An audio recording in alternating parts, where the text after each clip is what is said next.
नमस्कार, नवीन न्यूज में आपका स्वागत है। बिहार में सिपाही, हवलदार और एएसआई के वाहन जांच पर रोक। अब चेकिंग के दौरान दरोगा की मौजूदगी होगी जरूरी। बिहार में अब सिपाही और जमादार, एएसआई रैंक के पुलिसकर्मी वाहन जांच नहीं करेंगे। दरोगा से नीचे के पुलिसकर्मियों के गाड़ी चेकिंग पर रोक लगा दी गई है। सिपाही और जमादार का काम सिर्फ सड़कों को जाम से मुक्त रखना होगा। वे सिर्फ ट्रैफिक को रेगुलेट करेंगे। किसी भी परिस्थिति में दरोगा से नीचे के पुलिसकर्मी वाहन चालकों को रोककर गाड़ी की चेकिंग नहीं करेंगे। बिहार पुलिस के एडीजी ट्रैफिक सुधांशु कुमार ने पटना में यह जानकारी दी। बिहार में अवैध खनन रुकने का नाम नहीं ले रहे हैं। इसका ताज़ा बयानगी आप भोजपुर इलाके में देख सकते हैं। ट्रक ऑनर एसोसिएशन भोजपुर के जिलाध्यक्ष अजय कुमार ने जून 2026 में ही खनन विभाग के प्रधान सचिव से शिकायत की थी, जिसमें कहा गया था कि भोजपुर जिले में संचालित विभिन्न बालू घाटों के संचालकों द्वारा खनन कार्य बंद रहने की अवधि में सेकेंडरी स्टॉक यार्ड पर बड़े पैमाने पर बालू का भंडारण किया गया है। इस संबंध में व्यापक स्तर पर यह आशंका व्यक्त की जा रही है कि कई स्थानों पर निर्धारित कैपिंग से अधिक मात्रा में बालू का भंडारण किया गया है। संबंधित बालू भंडारों से बिक्री की अनुमति प्रदान कर दी गई है, किंतु यह स्पष्ट नहीं कि बिक्री की अनुमति देने से पूर्व प्रत्येक सेकेंडरी स्टॉक यार्ड पर भंडारित बालू की वास्तविक मात्रा का भौतिक सत्यापन एवं कैपिंग के अनुरूप विधिवत परीक्षण कराया गया अथवा नहीं। ऐसे में भोजपुर जिले के सभी बालू घाटों के सेकेंडरी स्टॉक यार्ड में भंडारित बालू की मात्रा के किसी स्वतंत्र एवं उच्च स्तरीय समिति अथवा सक्षम तकनीकी टीम से पुनः भौतिक जाँच कराई जाए।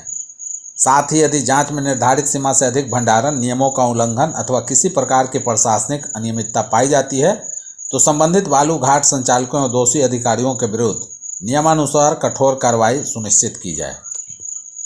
इधर भोजपुर समाहरणालय की तरफ से 16 जुलाई को भोजपुर जिला ट्रक ऑनर एसोसिएशन के जिलाध्यक्ष अजय यादव को पत्र भेजकर बालू के अवैध भंडारण का प्रमाण मांगा गया।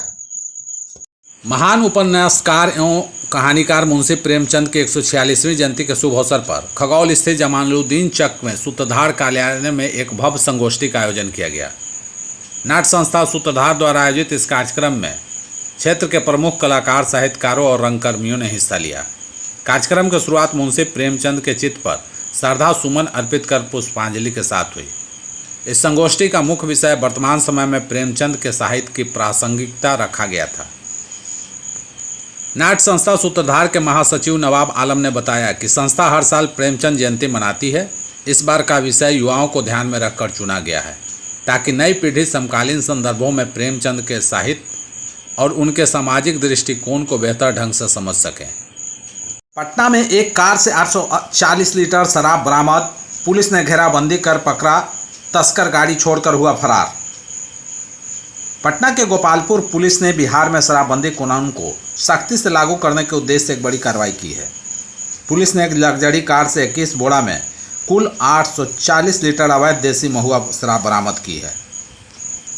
हालांकि इस दौरान शराब तस्कर पुलिस को देखकर गाड़ी छोड़कर मौके से भागने में सफल रहा, लेकिन पुलिस कुछ दूर तक पीछा कर उसे पकड़ने की कोशिश की, लेकिन मौके का फायदा उठाकर शराब तस्कर भागने में सफल रहा। हालांकि पुलिस शराब तस्कर के पकड़ने के लिए लगातार छापेमारी में जुटी हुई है। पटना जिला के प्रखंड संसाधन केंद्र मनेर में जिला कार्यक्रम पदाधिकारी सह प्रभारी प्रखंड शिक्षा पदाधिकारी कविता कुमारी का विदाई सह सम्मान समारोह का आयोजन किया गया। इस दौरान मध्य विद्यालय आदर्श ग्राम माधोपुर व कस्तूरबा गांधी आवासीय विद्यालय की छात्राओं ने सांस्कृतिक प्रस्तुति कर सबको मंत्रमुग्ध कर दिया। सभी वक्ताओं ने श्रीमती कुमारी के कार्यकाल की जमकर सराहना की, साथ ही उनकी ईमानदारी की चर्चा करते थक नहीं रहे थे। कार्यक्रम की अध्यक्षता पूर्व निकासी सह बयानन पदाधिकारी राम सुभग सिंह ने किया। मंच संचालन प्राथमिक शिक्षक संघ के सचिव सत्येंद्र कुमार और मनोज कुमार चौरसिया ने किया। मौके पर प्रखंड विकास पदाधिकारी सुधीर कुमार, निकासी सह बयानन पदाधिकारी ओम प्रकाश सिंह, लेखापाल सौरभ कुमार, राजेश कुमार सुमन, सिया शरण दास, कामेश्वर कुमार सहित अनेक लोग मौजूद थे। यूपी के बनारस के रामनगर थाना क्षेत्र में अवैध शराब तस्करों के खिलाफ एक बड़ा अभियान चलाया जा रहा है। थाना प्रभारी संजय कुमार मिश्र के नेतृत्व में की गई इस प्रभावी कार्रवाई में पुलिस ने एक ट्रक से भारी मात्रा में अवैध अंग्रेजी शराब बरामद करते हुए 3 अंतर्राज्यीय शराब तस्करों को मौके से गिरफ्तार किया है। इसी अभियान के तहत ऑपरेशन चक्रव्यूह के दौरान सूचना प्राप्त हुई कि पानीपत से बनारस के रास्ते बिहार से लाई जा रही भारी मात्रा में अवैध अंग्रेजी शराब एक ट्रक में लदी हुई है। सूचना मिलते ही थाना प्रभारी अपनी टीम के साथ तत्काल रणनीति बनाई और राष्ट्रीय राजमार्ग 19 पर घेराबंदी कर सघन चेकिंग अभियान शुरू किया। चेकिंग के दौरान एक संदिग्ध ट्रक को रोककर तलाशी ली गई। तलाशी में ट्रक के भीतर 102 पेटियों में रखी 320 शीशियों के हिसाब से कुल 5,216 शीशियाँ अवैध अंग्रेजी शराब बरामद हुई। प्रत्येक शीशी 180 ml क्षमता की थी। बरामद शराब की कुल मात्रा 938.88 लीटर आंकी गई है। पुलिस के अनुसार बरामद शराब की अनुमानित कीमत लगभग 5 लाख रुपए है। इसके साथ ही पुलिस ने तस्करी में प्रयोग की जा रही एक सेल्टोस कार भी बरामद कर ली है। गिरफ्तार अभियुक्तों में हरियाणा के सोनीपत निवासी विनोद कुमार, हरियाणा के पानीपत निवासी सोमवीर जोगी तथा गाजियाबाद निवासी मिथुन बंसल शामिल हैं। पटना के करीब 1.7 लाख सामान्य बिजली मीटर वाले उपभोक्ताओं को पिछले 2 महीने से बिजली बिल नहीं मिला है। इसकी वजह बिजली कंपनी के नए revenue management system billing software में आई तकनीकी समस्या है। इस खामी के कारण सामान्य मीटर वाले उपभोक्ताओं के बिल तैयार नहीं हो पा रहे हैं। बिजली कंपनी के अनुसार मुख्यालय स्तर पर समस्या के समाधान की प्रक्रिया जारी है और तकनीकी दिक्कत दूर होते ही सभी लंबित बिल जारी कर दिए जाएंगे। हालांकि यदि समाधान में और देरी हुई तो उपभोक्ताओं को 3 महीने का बिल एक साथ मिल सकता है, जिससे एक मुश्त भुगतान का बोझ बढ़ सकता है। पटना इलेक्ट्रिक सप्लाई यूनिट क्षेत्र में कुल 7.60 लाख बिजली उपभोक्ता हैं। इनमें 6.52 लाख से अधिक उपभोक्ताओं के यहाँ स्मार्ट मीटर लगाए जा चुके हैं। इन उपभोक्ताओं का बिजली बिल नए RMS सॉफ्टवेयर के माध्यम से नियमित रूप से तैयार हो रहा है। समस्या केवल सामान्य मीटर धारकों के सामने है।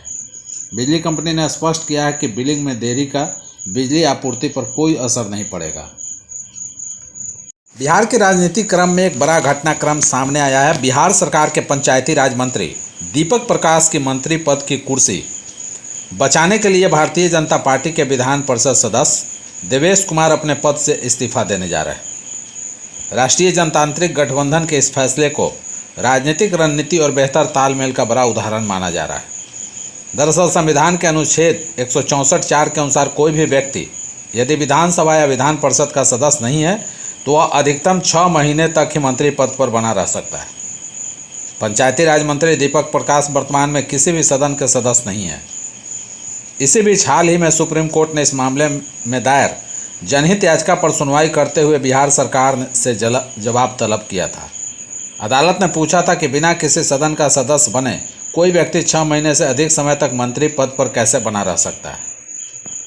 इसी संवैधानिक और कानूनी चुनौती से निपटने के लिए भाजपा ने रणनीतिक कदम उठाया है। जानकारी के अनुसार MLC देवेश कुमार, जिनका कार्यकाल मार्च 2027 तक था, विधान परिषद के सभापति अवधेश नारायण सिंह को अपना इस्तीफा सौंपेंगे। उनके इस्तीफे से रिक्त होने वाली सीट पर होने वाले उपचुनाव में दीपक प्रकाश को उम्मीदवार बनाकर विधान परिषद भेजने की तैयारी है।